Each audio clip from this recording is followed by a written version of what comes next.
Hi everyone, welcome back to another video.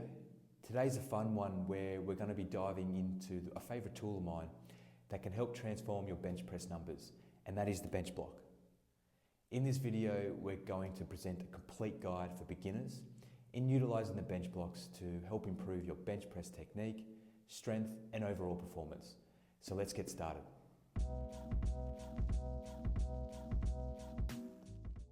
First things first, what exactly are bench blocks? This handy device is essentially a block that you can place on the barbell during bench press exercises. They present various sizes, allowing you to adjust the range of motion of your lift. This can be incredibly beneficial for targeting specific parts of your bench press movement, accommodating injuries and progressively overloading your muscles. I'll make sure to leave a link in the description for you guys to check out the bench blocks to help gain a full understanding of this training tool. Bench blocks are made of high density foam, which makes them both durable and lightweight. They're designed to be easily attached to your barbell and stay in place securely during your lift. The different sizes correspond to the height of the block, which directly affects the range of motion. For instance, a 2-board bench block is shorter and allows for a greater range of motion compared to a 4-board or 5-board bench block. Using bench blocks offers several benefits. First, it allows you to train with heavier weights than you might normally handle in a full range bench press. This can help build your triceps, shoulders and upper chest more effectively.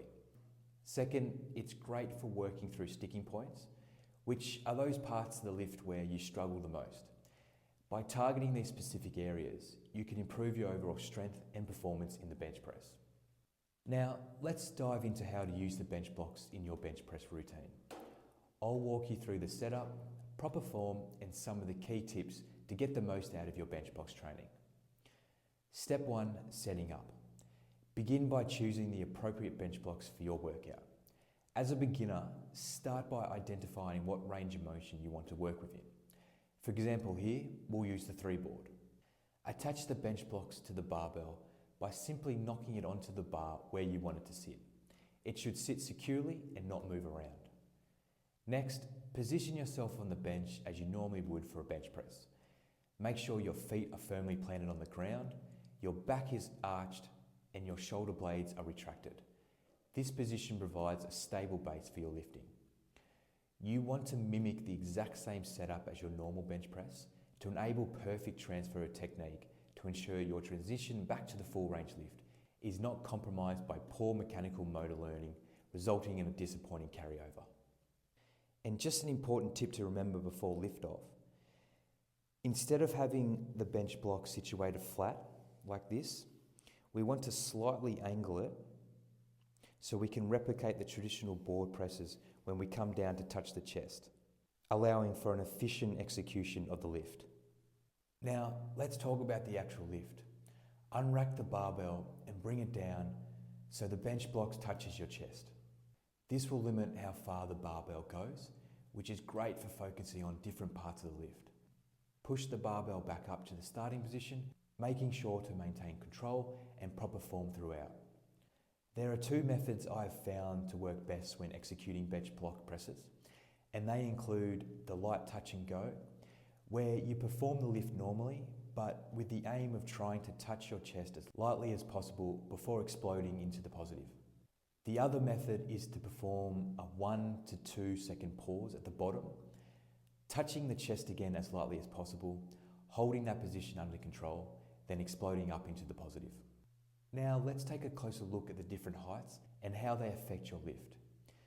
With the 2-board bench block, you're working on a greater range of motion, which is similar to a regular bench press but slightly shortened. This is excellent for building overall strength. This will hit your shoulders and triceps hard with a bit less chest involvement. The 3-board still allows a fair range of motion, so is more in line with the 2-board, where it is actually my go-to range for hitting my weak point. So I have spent many training sessions hitting the 3-board press, which has allowed me to really progress my bench press and strengthen my true sticking point. The 4-board bench blocks reduces the range of motion further. This is perfect for focusing on your triceps and the top portion of the bench press.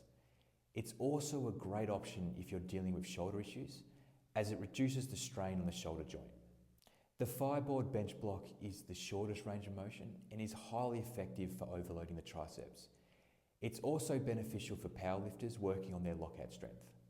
You also have to remember these are just simple guidelines, and these ranges will have differing outcomes per person due to limb lengths. For instance, someone with short arms could find the 3-board a perfect lockout tricep builder, while someone with long arms may need the 5-board to achieve the same result. It's all about finding your perfect range through trial and error and then focusing on those align heights. Here are a few tips to keep in mind while executing bench block presses. Firstly, warm up properly. Always start with a thorough warm up. Use lighter weights and gradually increase the load as your muscles get accustomed to the new range of motion. Secondly, focus on form. Even though you're using bench blocks, maintaining proper bench press form is crucial. Keep your core tight, back arched and shoulder blades retracted. Thirdly, progress gradually. Don't jump to the heaviest weight right away. Start with manageable weights and increase them progressively to avoid injury. Fourthly, use the same mechanics as your full range lift.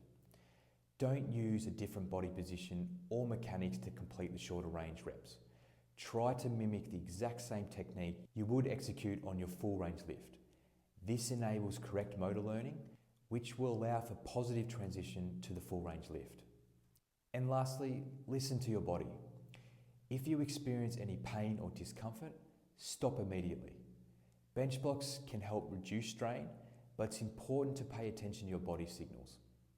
Here are a few protocols to follow to make sure you get the best out of the bench blocks so you can achieve the positive carryover effects.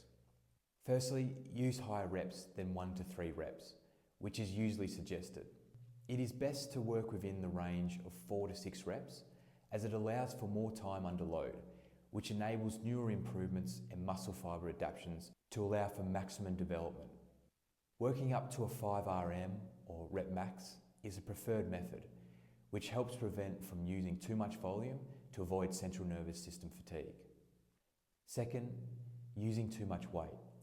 It is advised to not go over 120% of your 1 RM, as anything over this will only push you towards diminishing returns, as it won't desensitize your Golgi tendon organs any better while increasing the likelihood of central nervous system fatigue, injury worries, and even influential lifting mechanics. Thirdly, make sure to include full range work to keep the motor pattern relevant within your system. It doesn't have to be the bench press forte. It could be dumbbell presses or even dips. Anything will do, just make sure you include it along with bench blocks presses. And finally, only utilize bench blocks when you are truly ready to use them. What that means is develop a solid strength foundation on the full range bench press before utilizing any special technique like the board presses. This will enable you to build a solid amount of muscle mass and strength while developing a high level of technical efficiency. So when you do come to the point where bench blocks are needed, your motor learning foundation will be prepared to handle the maximal and supramaximal weights. Okay, there you have it. A complete guide to using bench blocks for beginners. Remember, consistency is key. Incorporate bench blocks into your routine at the right time, and you will see improvements in your strength and bench press technique in no time. By following the bench block guidelines presented, there is a certain guarantee your bench press numbers, if they have plateaued for a while, will start to move north again, helping to break new PRs. So again, I'll leave the product link in the description for you guys to check out the bench blocks if you are keen to purchase to help advance your bench press gains. Now, thanks for watching. If you found this video helpful, don't forget to hit the like button and subscribe for more exercise, nutrition and wellness content. If you have any questions or want to share your bench blocks experience, drop a comment below. I appreciate hearing your thoughts. That about does it for now. I'll see you in the next video, but until then, take care.